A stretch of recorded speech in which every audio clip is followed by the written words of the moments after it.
এরকম ডিমের কারি দিয়ে পরোটা খেতে কে কে ভালোবাসো? সাথে গুড়, গুড় দিয়ে কিন্তু আমার পরোটা হেভি লাগে। ঝোলা গুড়টা দিয়ে বেশি ভালো লাগে, এই গুড়টা দিয়েও ভালো লাগে। আহারে, এই যে দেখো, একটু গুড় নিয়ে নিলাম। আহা, দারুণ দারুণ, অসাধারণ। কালকে ডিমের কারি করেছিলাম, সেই ডিম রয়ে গেছে। 4টে ডিম করেছি দেখো, তাও ডিম রয়ে গেছে। কি খাই আমরা বলো তাহলে? কালকে আমি সন্ধ্যাবেলা একটু বেরিয়েছিলাম, মানে আমার এক দিদির বাড়ি গেছিলাম। সে অনেক দিন পরেই গেলাম। বস বস বস বসিয়ে রেখেছে। তারপর আবার জায়মুখো দিয়ে মোগলাই আনালো, বলে খেয়ে তারপর যাবি। তা মোগলাই খেয়ে এসছি, মার জন্যও নিয়ে এসছি, কারণ আমার বাচ্চাটা বাড়িতে আছে।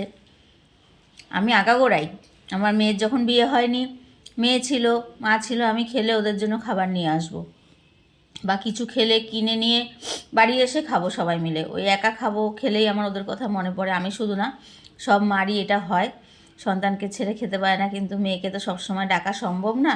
ওর কথা তো সবসময় মনে পড়ে কিছু খেতে গেলে। এই যে ডিমের কারিটা দিয়ে ও পরোটা খুব ভালো খায়, গুড় দিয়েও পরোটা খুব ভালো খায়। একই রক্ত তো, আমারই তো রক্ত। যাই হোক, ও খুব ভালো খায়, মনে তো পড়ছে। কিন্তু মেয়েকে তো এখন আমার দিয়ে আসাও সম্ভব না, বা ওর এসে এই ডিম আর পরোটা খাওয়াও সম্ভব না। কী করবো বন্ধুরা, খেতে তো হয় এরকম, মনে পড়ে যায় গো।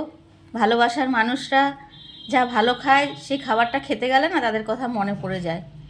যাই হোক, যেটা বলছিলাম, মার জন্য নিয়ে এসেছিলাম মোগলাই। মা বললেন না, আমি খাবো না রাত্রে।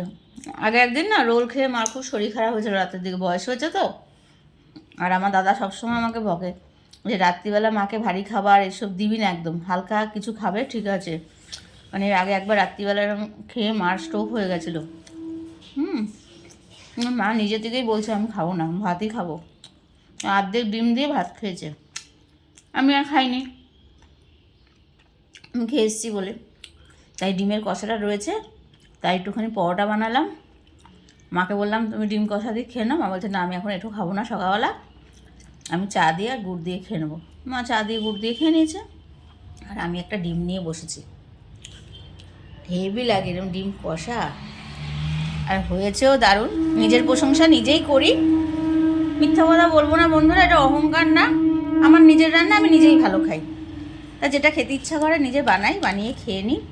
এই দেখ, এরকম ডিম কষাটা হয়েছে একদম, আর সাথে একটুখানি এই যে ডিম নিয়ে নিচ্ছি, আর এইভাবে মুখে দিয়ে দেবো। সেটা দেখানো যাচ্ছে না, এই তো আমার এই ক্যামেরা হবে না, সামনের ক্যামেরা। আহা, খেয়ে নিলাম।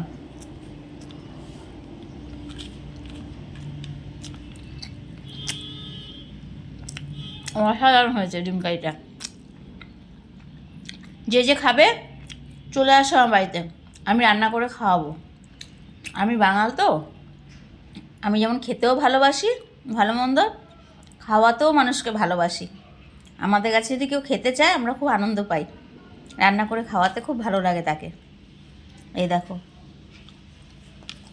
তোমরা কে কে এরকম ডিমের কারি দিয়ে পরোটা খেতে ভালোবাসো?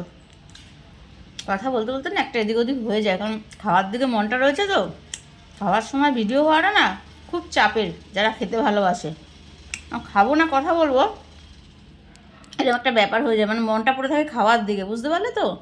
খেতে ভালোবাসি যে, এটাই আমাদের সমস্যা, বুঝেছো? কে কেরম ডিমের কারি দিয়ে পরোটা ভালো খাও তাড়াতাড়ি বলো। আর কথা বলতে পারছি না, আমি এখন খাবো, খুব খিদে পেয়েছে আমার। খেয়ে নিয়ে, আর সামনে এরকম খাবার থাকলে এতক্ষণ ধরে কথা বলা যায় না, খাবার এটা নষ্ট হয়ে যায়। পরোটা সব ঠান্ডা হয়ে যাচ্ছে, ভুলভাল কথা বেরিয়ে যাচ্ছে, তারপর তোমরা আবার বলবে এইসব ভুলভাল কথা বলে, কথা বলতে পারো না ঠিক মতন। কী করবো বলো, সামনে যদি এরকম খাবার থাকে কথা বলা যায় না। আর পরোটা সব ঠান্ডা হয়ে যাচ্ছে, আমি খেয়ে নিচ্ছি। তোমরা কে কী টিফিন করেছো আমাকে কমেন্ট করে জানাও, আর তাড়াতাড়ি টিফিন করে নাও। আগে খাবে, তারপরে আগে নিজের যত্ন করবে, সময় মতন খেয়ে নেবে, তারপর সব কাজ। কাজ সারাদিন আছে, কাজ শেষ নেই, কাজ করতে হবে, আগে খেয়ে নেবে, আগে নিজের শরীরকে ঠিক রাখতে হবে, মেশিনে যদি তেল না দাও মেশিন চলবে কীভাবে? মাঝপথে গিয়ে তো মেশিন বন্ধ হয়ে যাবে। আর আমাদের মেশিন বন্ধ হয় মানে পুরো সংসার অন্ধকার, সেটা তো করলে চলবে না। তাই মেশিনে তেল দিয়ে মেশিন একদম ঠিক রাখো, তারপরে সারাদিন দৌড়াও। দেখো না, আমি ঘরে দৌড়াই বাইরে দৌড়াই, একবার ঘরে করি আবার বাইরে যাই, আবার ঘরে করি আবার বাইরে দৌড়াই। খেয়ে নিই টাইম মতন, খেয়ে নেবো তারপর সব। কারণ এই পেটের জন্যই লড়াই, এই দুটো খাওয়ার জন্যই আমরা এত কষ্ট করি, লড়াই করি। ছেঁড়া জামা সেলাই করেও পরা যায়, কিন্তু সময় মতন না খেয়ে থাকা যায় না। সে যে যাই খাক, যে রাজা সে হয়তো মাছ মাংস খায় রোজ, আমরা গরিব মানুষ মধ্যবিত্ত, আমরা এরকমই খাই। তাই যাই খাও, যে যাই খাও, পেট ভরে সময় মতন খেয়ে নেবে।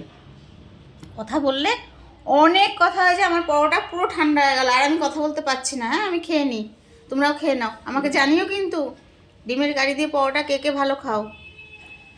তোমরা সবাই ভালো থেকো, অনেক অনেক ভালোবাসা তোমাদের সবাইকে। আমি তোমাদের খুব ভালোবাসি, তোমরাও আমাকে ভালোবাসো। ভগবান সবার মঙ্গল করুক, সবাই ভালো থেকো। টাটা।